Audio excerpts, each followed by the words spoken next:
You ever get that feeling where you walk into the shop on a Sunday morning, the air is still cool, and for about 5 seconds, you actually believe you're going to finish every project on the whiteboard? It's a beautiful, delusional moment of peace before the reality of a dull chisel or a blown fuse hits you. Oh, I know that feeling. It's the Sunday morning hero phase. It usually lasts right up until you realize you're out of the one specific screw size you need, and the hardware store closes in 20 minutes. Precisely. It's the hope that kills you.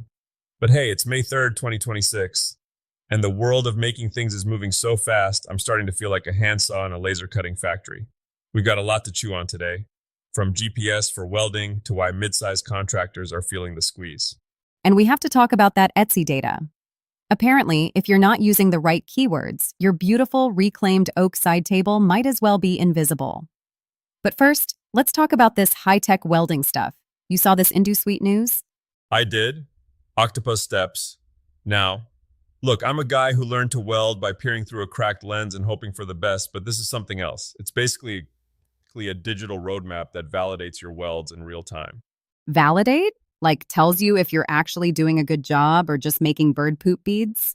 A bit more sophisticated than that. It's for complex assemblies.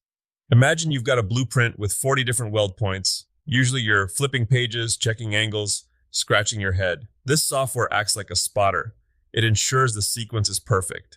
It's essentially dummy-proofing the path of the torch so the structural integrity is guaranteed.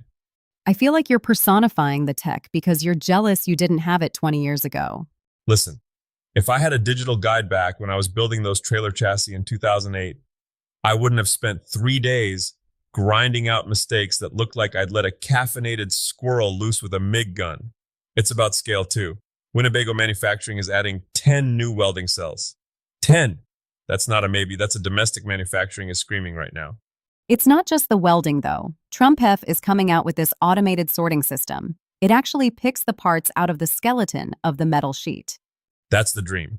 Anyone who's ever spent 4 hours hunched over a laser table, shaking parts loose from a sheet of 11-gauge steel until their teeth rattle, knows that's the worst part of the job.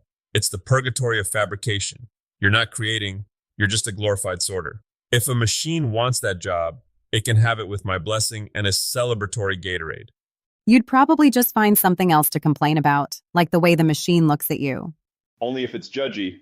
Speaking of scale, let's pivot to the trades. Train Technologies just opened the world's largest HVAC training center. 4,500 students a year. That's a small army of technicians. It's a massive response to a massive gap, but there's a weird ripple effect happening in that industry. I was reading this piece in ACHR News about the middle class of HVAC companies vanishing. You've got the chuck in a truck, one guy, one van, low overhead. Then you've got these massive private equity-backed conglomerates that own half the state. And the people in the middle? The family businesses with 10 employees and 5 trucks? They're caught in the gears. They have the overhead of a big company, but not the buying power or the marketing budget. It's a scale or fail moment. Honestly, if I were running a mid-sized shop right now, I'd stop trying to compete on price with the big boys and go deep into a niche. Like what? High-efficiency heat pumps? Exactly.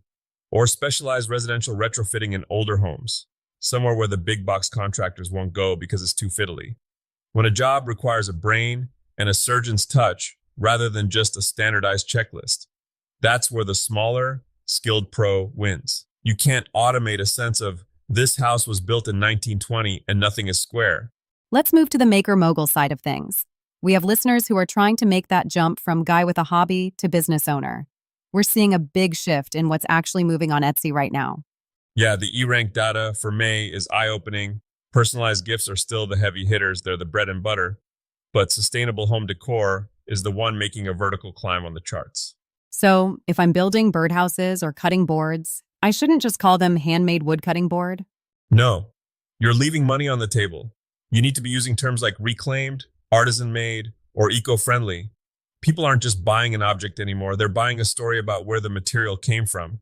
They want to feel like they're rescuing a piece of history, not just adding to a landfill. It's about tailoring your language to match the values of the person clicking that buy button. Tiger, are you telling me you're a marketing genius now? You, the man who still uses a flip phone for emergencies? Hey, even a broken clock is right twice a day. Besides, I've seen enough guys build incredible furniture that sits in their garage for 2 years because they titled the listing Brown Table Number 4. You have to speak the language of the algorithm if you want to eat. Okay, let's get into the Sunday morning disaster prevention part of the show. You've been grumbling about pressure-treated lumber all morning. What happened?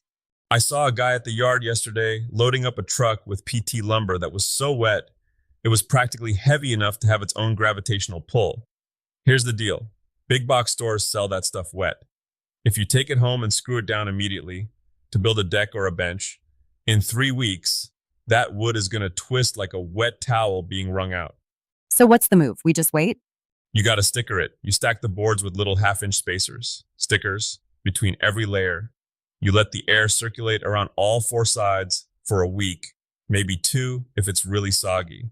You have to let the wood find its true self before you try to force it into a design.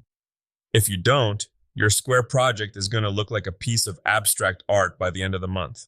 Finding its true self. Look at you, the Zen master of the lumberyard. Well, my zen usually comes after I've sworn at a piece of wood for 30 minutes. Don't be like me. Let it dry. Also, I saw a video this week of a guy making a full drum kit on a CNC. The resonance was actually incredible. That's the frontier, isn't it? We used to think CNCs were just for signs and cabinet parts. But people are figuring out how to mill the internal chambers of instruments to amplify acoustic properties. It's a mix of physics and mechanical precision. It makes me want to go out and buy a 5-axis mill, but then I remember my bank account doesn't have that many zeros in it. Speaking of bank accounts, we should probably wrap this up so people can actually get to work. Any final words of wisdom for the Sunday Warriors? Yeah, don't be afraid of the mistakes. Every time I've ruined a piece of expensive walnut or cut a tendon, metaphorically mostly, I've learned something that a book could never teach me. There's a certain kind of knowledge that only comes from the oops moment. So if you screw up today, just remember, you're not failing. You're just getting a very expensive, very specific education. That's a wrap for the TigerDen Daily. We've got links to the InduSuite software, the HVAC report, and those Etsy keyword tips in the show notes. Go make something, even if it's a mess. We'll see you tomorrow.